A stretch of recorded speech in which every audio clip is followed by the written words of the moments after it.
Blessings in the name of the Lord Jesus. Welcome to Paraclet TV, making disciples through the power of the Holy Spirit. Ating layunin sa pag-aaral ay para maipaliwanag natin ng maayos kung ano ang mensahe ng Ebanghelyo. Tatlong mensaheng ito ang dapat na ating ibinabahagi sa mga tao upang sila ay makaranas din ng kaligtasan na ating pong naranasan. Ang unang mensahe ay ang pag-ibig ng Diyos Ama. Ang ikalawa, ang sakripisyo ng Panginoon Jesucristo na anak ng Diyos. At ang ikatlo, ang pagbabago ng buhay ng mga tao dahil sa kapangyarihan ng banal na Espiritu. No, ano pa po yung ikalawang mensahe? The sacrifice of Christ, the Son of God. No, at ang sabi nga ng kwento sa banal na kasulatan, ano ba ang sinasabi ng mga tao tungkol sa akin? No, ang sabi ng mga alagad, kayo daw po ay isang propeta. No, ang sabi po ng iba, kayo daw ay si Jeremias, si propeta Jeremias. Meron din po nagsasabi na kayo daw po ay si Elijah o si Elias. No, kayo naman, ano ang pagkilala nyo sa akin? Ikaw ang Kristo, ang anak ng Diyos. Yan po yung sagot, no, ni Pedro. No. Ikaw ang Kristo, ang ibig sabihin ng Kristo, Misaya, tagapagligtas, ang anak ng Diyos. No. Kaya nga napakahalaga na tayo bilang mga soul winner, dapat ay kilala natin si Jesus. Sabi dito, this is eternal life, that they may know you, the one true God, and Jesus Christ whom you have sent.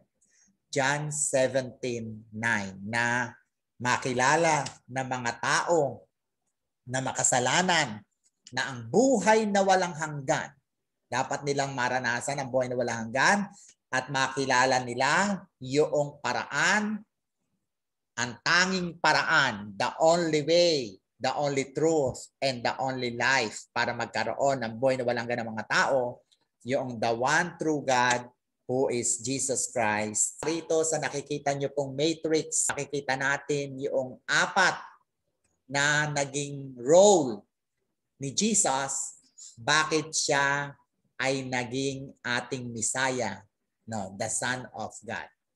That Jesus, being our Messiah, being our Savior, the Son of God, is also the substitute for our sins, the only mediator, at gayon din the liberator, no, yung nagpalaya sa atin sa pagkaalipin sa kasalanan, at siya din ang ating tagapagligtas. We will concentrate on the first one.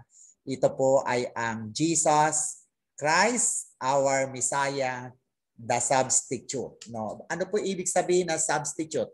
Dito po makikita po natin mula sa Lumang Tipan sa panahon po nila Moses, mayroon pong ginagawa rin mga substitute. Ang sabi ng Leviticus 1:3-4, ibig sabihin ng substitute ay pamalit.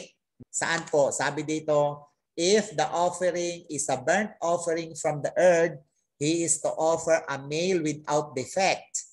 He must present it at the entrance to the tent of meeting so that it will be acceptable to the Lord.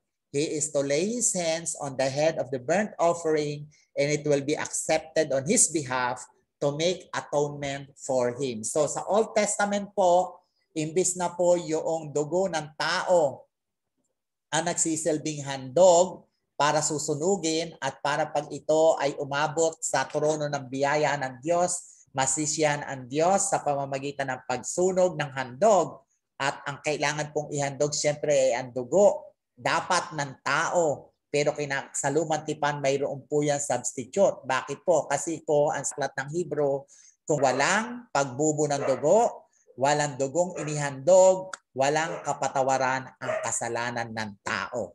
It will be accepted on his behalf to make atonement for him.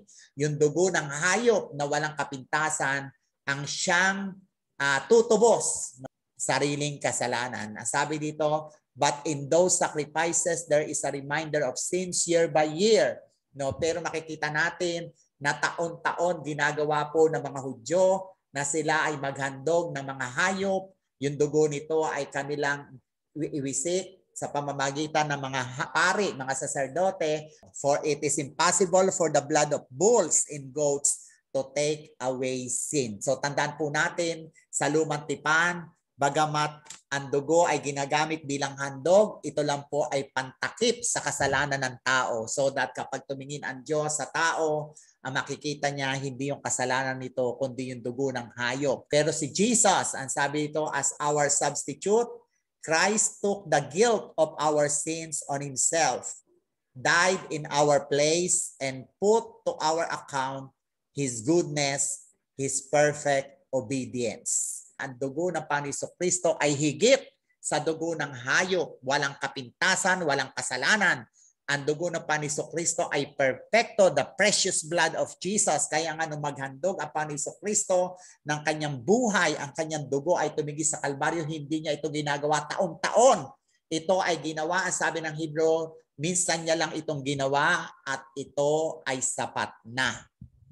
Amen. He has offered himself as a substitute for our sins. Hindi lang nito tinakpan ang kasalanan natin, kundi sa pamamagitan ng dugo ng Panginoong Kristo, minsanan niyang inihandog, hinugasan niya ang ating mga kasalanan.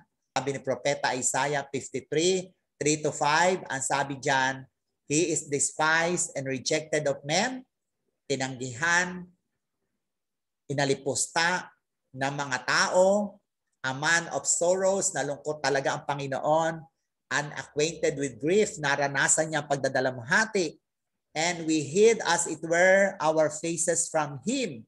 Ang mga tao tunay na tumalikod sa Panginoon Jesucristo.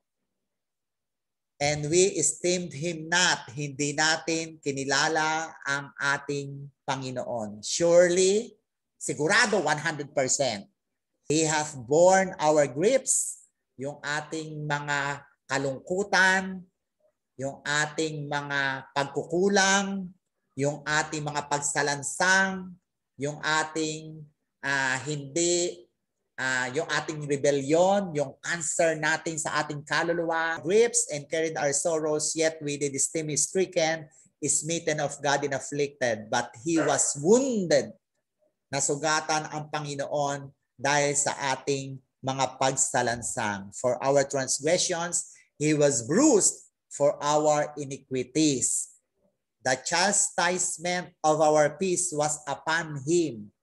Yung dapat na tayo ang maparusahan, yung kapayapaan ay ating tinanggap, and with His stripes, we are healed. Po yung talata na aking babasahin, 1 Corinthians 15, 3-4, ang sabi po ni Pablo, gusto kong ipagkaloob sa inyo at ibigay ang isang katotohanan na mula sa salita ng Diyos, ang Panginoon Jesucristo ay namatay para sa ating mga kasalanan. Siya ay inilibing, and that He was buried, and that He had been raised on the third day according to the Scriptures. Ang purihin ang Panginoon. We just want to thank you, Jesus, for dying for us, for being the substitute that instead of us, you have died on the cross to pay the penalty of our sins. Thank you, Lord. Share Jesus. Subscribe, share Paraclet TV. Go, go, go.